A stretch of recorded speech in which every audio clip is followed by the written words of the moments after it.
Hello everyone, greetings of the day. I am Dr. Deepakan Vishnoi. We welcome you in our YouTube channel Mathematical Concepts. स्वागत है आप सभी का हमारे YouTube channel mathematical concepts में। हम लोग 3 डायमेंशन ज्योमेट्री डिस्कस कर रहे हैं, जिसमें हम लोग अभी तक 3 लेक्चर कवर कर चुके हैं और ये हमारा 4th लेक्चर है 3D के ऊपर। इससे पहले वाले लेक्चर में हम लोगों ने लाइन डिस्कस किया था, लाइन के बेसिक डिस्कस किए थे। ये लाइन के ऊपर हमारा सेकंड लेक्चर है, जिसमें हम लोग फुट ऑफ द परपेंडिकुलर और शॉर्टर डिस्टेंस डिस्कस करने वाले हैं। ये lecture NDA, JEE, BSc, JAM 11, 12 सभी के लिए इम्पॉर्टेंट है और आशा करते हैं कि ये लेक्चर आप आगे तक लास्ट तक देखेंगे ताकि आपको एक क्लियर कॉन्सेप्ट मिल सके। हमने प्रीवियस ईयर की कुछ प्रॉब्लम भी रखी है इसमें एनडीए और जेई से, तो काफ़ी अच्छा लेक्चर रहने वाला है। चलिए स्टार्ट करते हैं।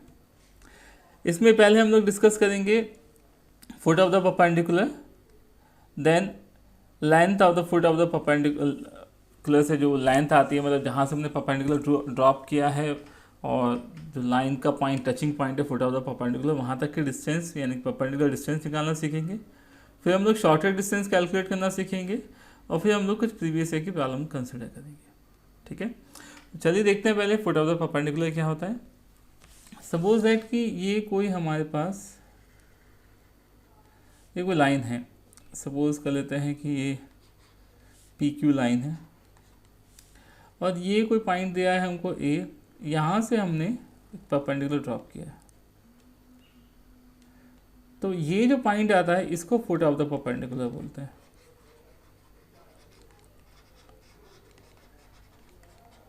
फुट ऑफ द परपेंडिकुलर इससे कैलकुलेट करना है बेसिकली हम लोगों ने। देखिए अगर हम ध्यान से देखें तो ये जो लाइन है और ये जो लाइन है एक दूसरे के 90 डिग्री एंगल बना रहे हैं। तो इसका मतलब अगर हम किसी तरह से एनी हाउ इसके डियास निकाल लें ए डी के और इसके डियास के साथ मल्टीप्लाई कर दें तो शायद हमारे पास वो पॉइंट आ जाए। तो इसके लिए हम लोग क्या करते हैं, हम लोग यहाँ पर जो ये पी क्यू लाइन हमको दी हुई है, हमको पता है कि अगर पी क्यू लाइन इस फॉर्म में दी हुई है हमको, तो हम लोग इस पर कोई पॉइंट कैलकुलेट कर सकते हैं by taking this one equals to lambda. Lambda के इक्वल रखिए आप और यहाँ से आप एक्स की, वाई की और जेड की वैल्यू कैलकुलेट कर लीजिए। सपोज दैट कि ये पॉइंट ये डी पॉइंट रिप्रेजेंट करता है। अब अगर ये डी पॉइंट रिप्रेजेंट करता है तो ये जो ए डी है बेसिकली इसके डी आर आप निकाल सकते हैं, क्योंकि ये पॉइंट ऑलरेडी आपको गिवन है x2, y2, z2 और डी आर आप जानते हैं कि इन दोनों का डिफरेंस है कॉरस्पॉन्डिंग कोऑर्डिनेट्स का। तो वो डिफरेंस निकाला आपने, x1 a lambda minus x2, ऐसे भी y1 b lambda minus y2 और z1 plus c lambda minus z2। अब देखिए ये वाला जो लाइन है ए डी, ये परपेंडिकुलर है किस पर, पी क्यू पर। ए डी परपेंडिकुलर है पी क्यू पर, तो जो कंडीशन होती है a1 a2 plus b1 b2 plus c1 c2 equal to 0, इसको ये सेटिस्फाई करेगा। आप इसमें रख दिए, यहाँ से लैम्डा आपके पास कैलकुलेट हो जाएगा, इससे आपके पास लैम्डा निकल जाएगा और जब लैम्डा निकल जाएगा तो आप इसको यहाँ पर रख देंगे, पुट कर देंगे, तो ये वाला पॉइंट निकल जाएगा जो ये वाला पॉइंट है, डी वाला पॉइंट। अब अगर आपके पास ये वाला पॉइंट आ गया तो देखिए आपके पास ये पॉइंट आ गया, तो अगर आपको कहे कि परपेंडिकुलर डिस्टेंस निकालना है इस पॉइंट से, तो देखिए आप डिस्टेंस फॉर्मूला लगा सकते हैं बड़े इजीली। डिस्टेंस फॉर्मूला लगा के आप जो है बड़े इजीली ए डी निकाल सकते हैं। तो ये लेंथ है तो परपेंडिकुलर हो गया। ठीक है, अगर वो कहे कि परपेंडिकुलर लाइन की इक्वेशन निकालिए, तो देखिए आपके पास इसके डियास आ गए और आपके पास इसका एक पॉइंट भी आ गया। तो अगर हमको पता है कि अगर हमारे पास एक पॉइंट और डियास हो या डीसीज हो, तो we can write the equation in the Cartesian form. तो आप कैसे लिख देंगे, x minus x2 equals to y minus y2 equals to z minus z2 और यहाँ पर नीचे a2, b2 और c2 रहेगा। ठीक है, तो चलिए इसके ऊपर प्रॉब्लम देखते हैं। फुट ऑफ द परपेंडिकुलर के ऊपर 2018 से ली गई प्रॉब्लम है। Let the coordinate of the point A B C के कोऑर्डिनेट देखें आपको। What are the coordinate of the point D which is the foot of the perpendicular from A on B C. तो देखिए ये point है, ये B C line है, तो जब आप ड्रॉप कर दे परपेंडिकुलर ए से और ये डी पॉइंट है, इसके कोऑर्डिनेट निकालने हैं आपको। तो सबसे पहला काम आप क्या कीजिए, जब आपको चाहिए इसके डियास और इसके डियास, तो इस लाइन, इसकी पहले इक्वेशन लिख लीजिए, बी सी की इक्वेशन लिख दीजिए आप, बी सी लाइन। अब जब आप बी सी लाइन लिखते हैं तो बी वाला पॉइंट ये वाला है, ये पॉइंट बी है आपके पास, और ये पॉइंट आपके पास सी है। तो x माइनस x1 का मतलब हो गया यहाँ पर 0, ठीक है, अपॉन यहाँ से आ जाएगा x2 minus x1, x2 minus x1 का मतलब 2 माइनस 0, ओके। फिर y माइनस y1 का मतलब प्लस का 11 हो गया, अपॉन जो आपके पास यहाँ से आएगा कैलकुलेट करके y2 माइनस y1 यानी कि -3 और -11, ठीक है। -11 का मतलब हो गया प्लस का 11, ठीक है, क्योंकि यहाँ पर x2 minus y2 minus y1 होता है, equal to z minus z1। तो z माइनस z1 का मतलब हो गया 4 अपॉन z2 माइनस z1 यानी कि 1 माइनस 4, ठीक है। आप इसको यहाँ पर लैम्डा एज्यूम कर लीजिए। तो यहाँ से x की वैल्यू कितनी आ गई 2 लैम्डा, और y की वैल्यू कितनी आ गई आपका, देखिए 8 आ गया, तो 8 लैम्डा माइनस का 11, ठीक है। फिर उसके बाद जो z आया वो आया माइनस का 3 लैम्डा और प्लस का 4, ठीक है। अब आप निकाल लीजिए D Rs of A D. ये बेसिकली जो पॉइंट आया है ये हम एज्यूम कर रहे हैं ये डी पॉइंट है आपके पास।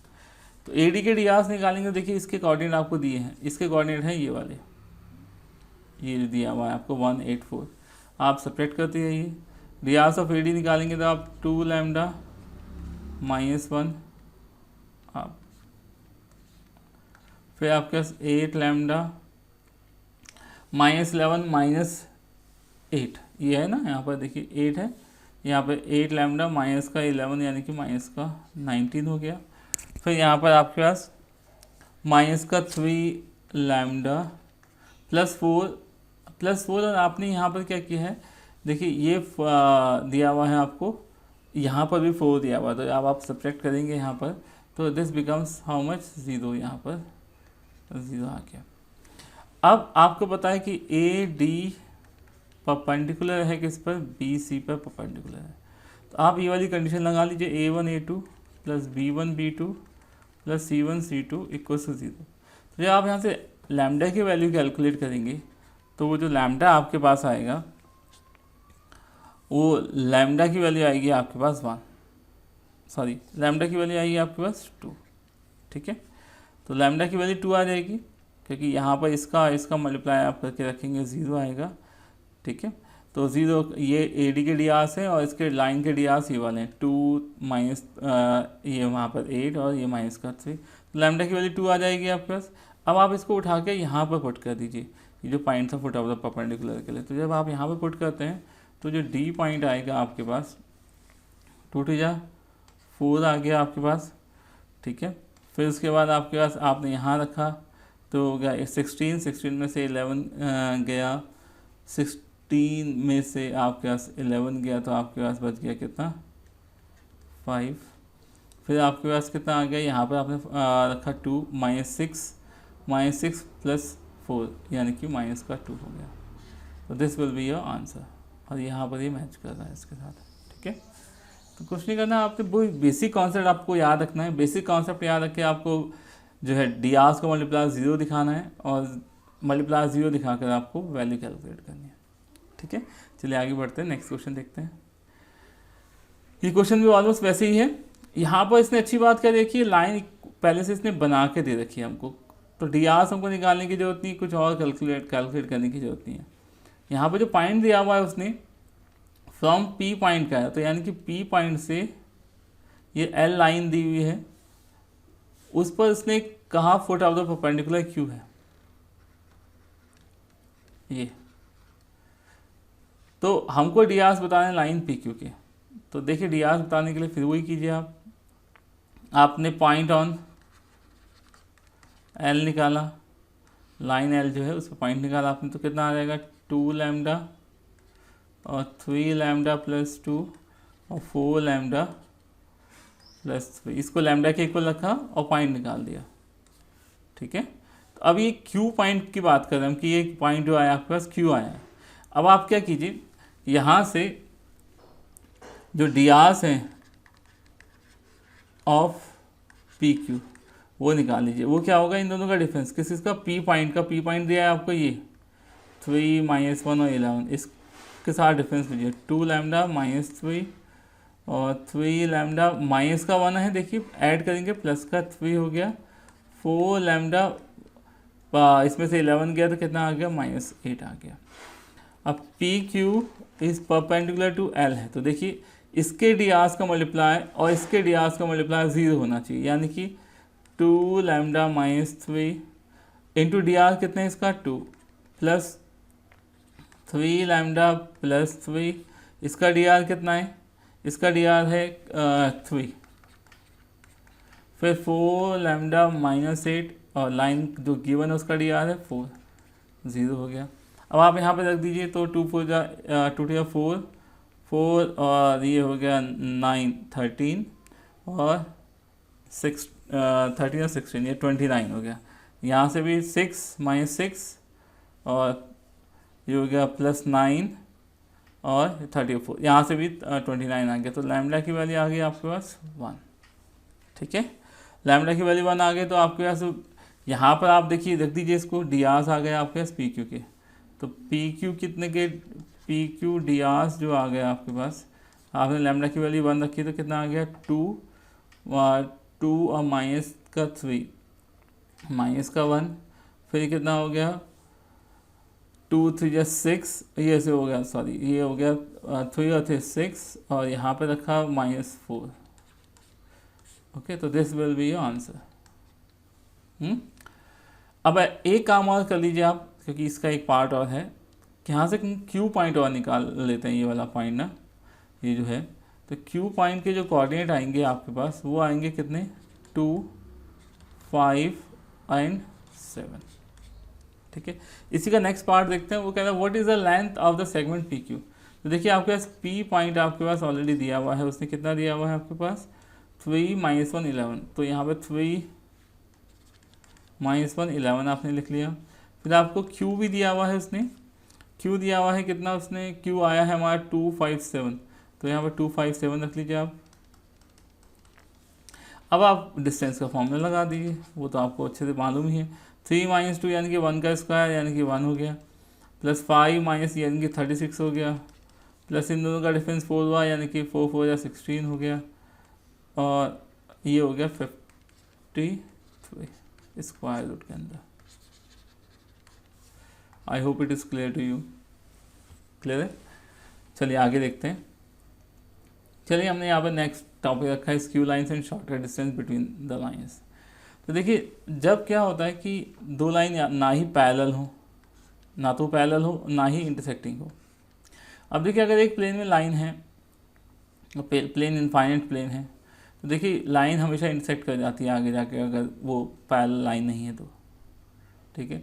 तो जब भी दो लाइन इस तरह से हो कि ना ही वो पैरेलल हो, ना इधर पैरेलल नॉर इंटरसेक्टिंग, तो उसको स्क्यू लाइन बोलते हैं। अब स्क्यू लाइन बन कब सकती है, देखिए अगर वो एक प्लेन में तो मैंने कहा वो इंटरसेक्ट करेंगी करेंगी अगर वो एक्सटेंड करती जाएँ, बट अगर if they are line the different plane, एक सपोज एक्स वाई प्लेन में है, एक वाई जेड प्लेन में है, दोनों अलग अलग प्लेन में है, तो अगर वो पैरेलल नहीं है प्लेन या थोड़े टिल्ड हैं किसी एंगल पर हैं, तो वहाँ पर जो लाइन होती हैं वो जनरली स्क्यू लाइन्स आ जाती हैं। तो हमको इनके बीच की डिस्टेंस निकालनी होती है। तो बेसिकली जो स्क्यू लाइन होती हैं, एक दो स्क्यू लाइन अगर हम लें, पेयर ऑफ स्क्यू लाइन, तो वहाँ एक ऐसा पॉइंट आता है जहाँ पर इसका परपेंडिकुलर बन जाता है, यानी कि अगर हम इससे परपेंडिकुलर ड्रॉप करें तो वो इसके ऊपर भी परपेंडिकुलर की तरह ही काम करेगा।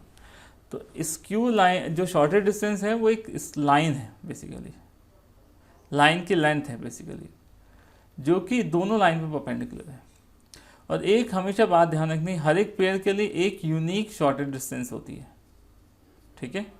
ऐसा नहीं कि 10 शॉर्टेस्ट डिस्टेंस आ जाएंगी, हर एक पेयर के लिए एक ही शॉर्टेस्ट डिस्टेंस होती है, ठीक है। तो शॉर्टेस्ट डिस्टेंस निकालने के लिए हम लोग सपोज कर लेते हैं कि दो लाइन हमको दी हुई है, एक लाइन है आपके पास है x - x1/L1 equal to Y minus Y one upon m one equal to Z minus Z one upon n one, और दूसरी लाइन दी हुई है x minus x two upon l two equal to Y minus y two upon m two और equal to Z minus z two upon n two. तो ये shortest distance between these line होती है वो क्या होता है, आप इनके जो पॉइंट है पहले उनका डिफरेंस लिख लीजिए, x two minus x one, y two minus Y one और z two minus Z one. फिर इसके डी आर से डी सी जो भी दिया हुआ है वो लिख लीजिए, फिर दूसरे वाले के डी आर और डी सी लिख लीजिए। फिर आप इस नीचे डिनोमिनेटर में स्क्वायर रूट लगाइए। अब अगर आपको L1 के लिए लिखना है तो आप क्या कीजिए, इसको पकड़िए, इसका मल्टीप्लाई इसके साथ, यानी कि ऐसे जैसे डिटरमिनेंट हम कैलकुलेट करते हैं M1 N1 M2 N2, ठीक है। तो आपको अगर L के लिए निकालना तो इसका मल्टीप्लाई इसके साथ माइनस इसका मल्टीप्लाई इसके साथ और दोनों का स्क्वायर कर लीजिए। फिर अब आपको क्या चाहिए, M चाहिए, तो आप क्या कीजिए, M को छोड़ेंगे, M के नीचे वाले को क्रॉस करेंगे तो इसका मतलब क्या आ जाएगा, L1 N1 L2 M2 sorry N2, इसका मल्टीप्लाई इसके साथ, इसका मल्टीप्लाई इसके साथ, दोनों का स्क्वायर कर दीजिए। फिर ऐसे ही यहाँ पर रख दीजिए आप, यहाँ पर रखेंगे लास्ट वाले में तो फिर वही यहाँ पर L1, यहाँ पर M1 L2 M2, क्लियर। अब आप फिर वही कर दीजिए, ये इसके साथ माइनस ये इसके साथ और स्क्वायर कर दीजिए, ठीक है। तो आप इस तरह से बड़े इजीली इसको लर्न कर सकते हैं शॉर्टेस्ट डिस्टेंस के फॉर्मूले को। चलिए एक प्रॉब्लम देखते हैं इसके ऊपर। The shortest distance between the lines this one this one this one. तो आपको कुछ नहीं करना है, इस फॉर्मूले के अंदर इसको पेस्ट करना है। तो आप देखिए यहाँ पर जो आपके पास x1 है वो 3 है, y1 है आपके पास वो 8 है, z1 आपके पास क्या है 3 है। एक बात ध्यान रखना, आपके पास लाइन हमेशा स्टैंडर्ड फॉर्म में होनी चाहिए बिफोर यू यूज़ इट, यानी कि आपके पास जो स्टैंडर्ड फॉर्म होती है x minus x one upon L1 equal to Y minus Y one upon M2 equal to Z minus Z one upon N2, या ABC नीचे आप कुछ भी कह सकते हैं, उसी फॉर्म में होना चाहिए, यानी कि कांस्टेंट पहले आ रहा है फिर बाद में आ रहा है, ठीक है। अगर ऐसा हो तो पहले आप उसको अरेंज कर लीजिए। और यहाँ पर L1 है आपके पास कितना 3, M1 है आपके पास -1 और N1 आपके पास है 1। ऐसे x2 आपके पास है 3 माइनस का, ठीक है। फिर y2 है आपके पास माइनस का 7 और z2 है आपके पास 6, ठीक है। यहाँ पर L2 जो है आपके पास वो है -3, M2 कितना है 2 और N2 कितना है 4। अब इसको यहाँ पे पुट कर दीजिए,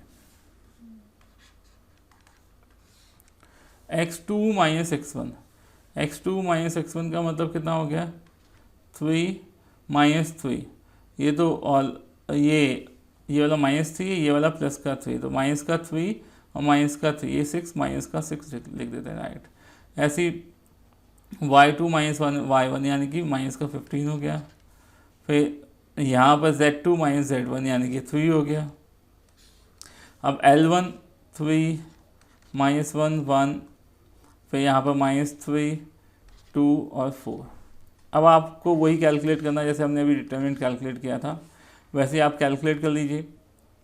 आपको इसके लिए लिखना है तो इसको मल्टीप्लाई इसके साथ किया -4 और यहाँ पर ये हो गया -2, -4 -2 6 स्क्वायर यानी कि 36।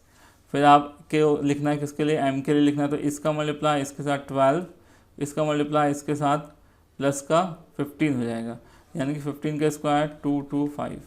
फिर आप उसके बाद इसके लिए लिखना है तो आपको 3 और 2 6 और माइनस का 3 यानी कि 9 आ जाएगा।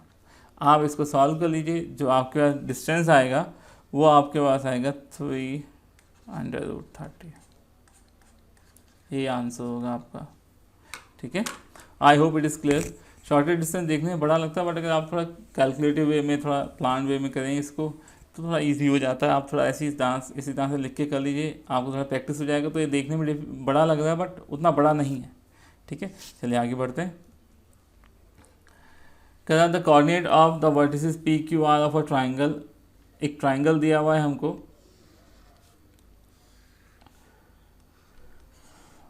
पी क्यू आर, यहाँ दिया है P सपोज दैट, यहाँ दिया है Q और यहाँ दिया है R। कह रहा है यहाँ पर P पे जो पॉइंट है वो है 1 -1 1, यहाँ पर दिया हुआ है हमको 3 -2 और 2, और यहाँ पर दिया हुआ है हमको 0, 2 और 6 respectively. If the angle between PQR equals to x, PQR equals to x, then what is the value of angle PRQ? PRQ की वैल्यू बतानी है, सपोज दैट ये थीटा है. जनरली ऐसे क्वेश्चन जब भी वो पूछता है तो वो उसमें एक या दो स्टेप ही लगते हैं, वो जनरली आपके अंडरस्टैंडिंग चेक कर रहा होता है. जब भी ऐसे निकालना है, देखिए हमको दिया हुआ है ये एंगल रिक्वायर्ड है, ये दिया हुआ है, तो इसको आप कैलकुलेट कर लीजिए. इसको कैलकुलेट करने के लिए आपको इसके डियास चाहिए. इसके डियास निकाले इस वाली लाइन के आपने, तो 3 - 1 यानी कि कितना हो गया, 3 - 1 यानी कि 2 हो गया. फिर -2 और -1 यानी कि प्लस का 1 हो गया, तो यानी कि माइनस का 1 आ गया. फिर 2 और 1, ये 1 आ गया. ठीक है. अब यहाँ इसके PR के डियास निकालते हैं हम लोग. ये हो गया -1, फिर ये हो गया 3 और ये हो गया 5. क्लियर. अब आप क्या कीजिए, एंगल QPR निकाल लीजिए, क्योंकि हमको पता है ट्रायंगल है, तो अगर हमारे पास दो एंगल है तो तीसरा एंगल आप निकाल ही सकते हैं. तो जब आप इसको कैलकुलेट किया तो कितना आ गया, 2 - 2 -3 और प्लस का 5 अपॉन में चाहे जो भी आए, तो देखिए ये 0 आ गया. ठीक है. तो ये कॉस थीटा आप लोग क्या, ये इसको कॉस, यहाँ पे अल्फा लिख लीजिए. आप बेसिकली कॉस अल्फा कैलकुलेट करें, तो यानी कि अल्फा की वैल्यू 90 डिग्री आ गई. अगर ये 90 डिग्री हो गया, ये एक्स है, तो ये कितना हो गया, तो थीटा इज इक्वल टू क्या हो गया, 180 में से बाकी दो एंगल आप सेपरेट कर दिए. 90 डिग्री प्लस एक्स यानी कि कितना होगा, 90 डिग्री माइनस का एक्स आ गया. ये आंसर हो गया आपके पास. तो this will be the option corresponding to it. So this is all about the shorter distance and the foot of the perpendicular. I hope it is clear to you. आपको अच्छा लगा होगा, आपने एंजॉय किया होगा. तो अगर आपको लेक्चर पसंद आया तो लेक्चर को लाइक कीजिए, ज़्यादा शेयर कीजिए अपने सर्कल में, अपने फ्रेंड्स के साथ. और अगर आप हमारे चैनल में नए हैं तो आप हमारे चैनल को सब्सक्राइब कीजिए, बेल आइकन का बटन दबाइए, ताकि इसी तरह के लेक्चर्स, इस तरह के नोटिफिकेशन आपके पास पहुंच सकें. चलिए मिलते हैं नेक्स्ट लेक्चर में एक नए टॉपिक के साथ. Till then good bye. Thank you.